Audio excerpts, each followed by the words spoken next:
You're going to need a machine on site to handle the block that's capable of moving the block. You're going to need compaction equipment.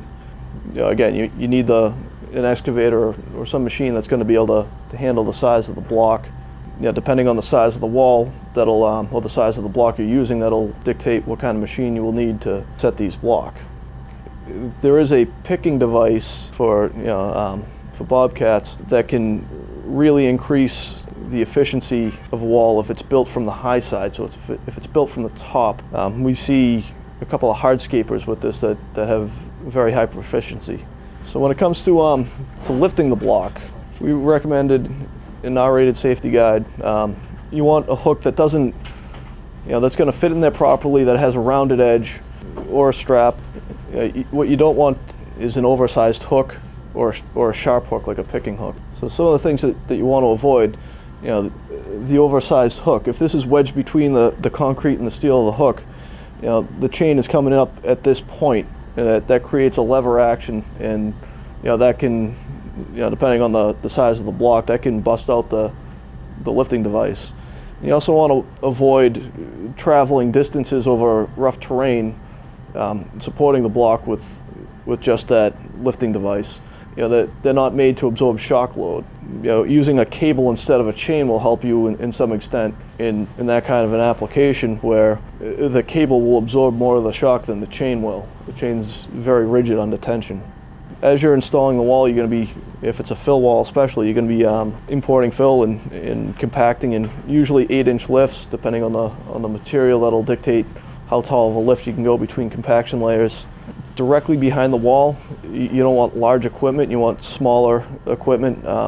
So in a reinforced wall, a bobcat can get right up close to the wall to spread out that fill.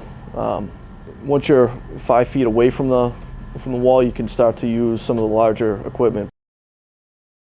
The base course is the most important course. Once you have that level, the walls go fairly fast. We'll use a rotary laser and shoot every block to make sure we're not going uphill a little bit. Especially in this wall here, which was over 200 feet long. We shot the first block, and then we shot like every other block to make sure we'll stay in level. We recommend using crushed stone as your leveling base material. You can use a lean unreinforced concrete pad, but that has to be extremely accurate to improve efficiency. If that's off by a little bit, that's going to throw a big wrench in the efficiency of the wall. And typically you have a filter fabric directly behind that layer of crushed stone. We recommend staking that in place. If you tie that to stakes, then it can limit the amount of crushed stone that you're going to need.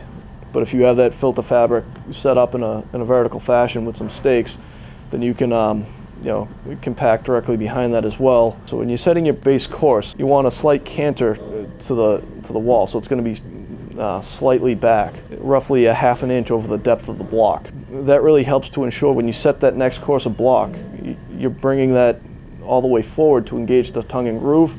If you pull a little too aggressively, there's a tendency to nose the front of that block down. So if you give it a little bit of a canter, you can help avoid that situation where the block's leaning forward from the start. Once you get your base compacted and your base row set, and you're just stacking block, you got to make sure you're on top of you're doing good compaction throughout. In a cut situation, this is going to be minimal. You're going to be using mostly crushed stone behind the wall. You're going to try to minimize that cut. So that small plate compactor is usually all you're going to need with a cut wall.